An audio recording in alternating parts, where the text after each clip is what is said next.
மிக மிக அற்புதமான பதிவு, அனைவரும் பாருங்கள். ஒரு இளம் தம்பதிகள் மலை பிரதேசம் ஒன்றுக்கு பேருந்தில் போய்க் கொண்டிருந்தார்கள். பேருந்து வளைந்து நெளிந்த பாதைகளில் சென்று கொண்டிருந்தது. ஏனோ அவர்கள் இருவரும் வழியில் இறங்கிக் கொள்ள முடிவு செய்து பேருந்தை நிறுத்தி இறங்கிக் கொண்டனர். ஆளில்லாத வனாந்திரம், மான்களும் மயில்களும் குயில்களின் இசையோடு விளையாடிக் கொண்டிருந்தன. ஆனால் அவர்கள் மனம் அதில் லயிக்கவில்லை. இறங்கிய இடத்திலிருந்து சற்று தள்ளி இருந்த பாறையில் மேல் ஏறினர். உச்சியில் இருந்து பாதாளத்தை பார்த்தபோது கால்கள் கூசின, உடல் நடுங்கியது. இருவரும் கண்களை மூடி கரங்களை பற்றிக் கொண்டனர். வனக்குரங்குகள் மரங்களிலிருந்து இவர்களை நோக்கி கீச்சிட்டன. அப்போது மிக பெரிய சப்தம். திரும்பி பார்த்தார்கள். இவர்கள் இறங்கிய பேருந்தின் மீது மலையிலிருந்து மிகப்பெரிய பாறை விழுந்து பேருந்தை நசுக்கி இருந்தது.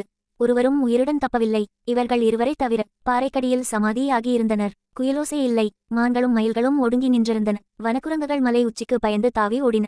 இளம் தம்பதிகள் ஒருவரை ஒருவர் பார்த்து கொண்டனர். இருவரும் சொல்லிக் கொண்டார்கள், நாம் பேருந்தில் இருந்து இறங்கி இருக்கவே கூடாது. ஏன் அப்படிச் சொன்னார்கள்? உங்களால் ஊகிக்க முடிகிறதா? சவாலான கேள்வி. 100% உங்கள் யூகம் தவறாக கூட இருக்க வாய்ப்பு இருக்கிறது.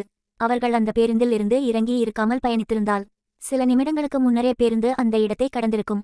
பாறை விழும் பேராபத்தில் இருந்து அனைவரும் உயிருடன் தப்பியிருப்பார்கள். தற்கொலை செய்து கொள்ள வந்த இளம் தம்பதிகள் உயிரோடு இருக்கிறார்கள். வாழும் சிந்தனையுள்ளவர்கள். விபத்தில் பலியானார்கள். வாழ்வதும் இறப்பதும் நம் கைகளில் இல்லை. முடிவை தேடி நாம் ஒருபோதும் செல்லக்கூடாது. எதிர்மறையான சிந்தனை உங்களுக்கு தோன்றி இருந்தால் நீங்கள் நேர்மறையாக சிந்திக்க கற்றுக்கொள்ள வேண்டும். அனைவருக்குமான ஒரே மந்திரம். இந்த நிலையும் மாறும். இந்த மந்திரத்தை தொடர்ந்து சொல்லுங்கள். வாழ்க்கையில் நிச்சயம் உங்கள் நிலையும் மாறும். தற்கொலை சிந்தனை வந்தால் இந்த வீடியோ பாருங்கள். உங்கள் நண்பர்களுக்கு அனுப்புங்கள்.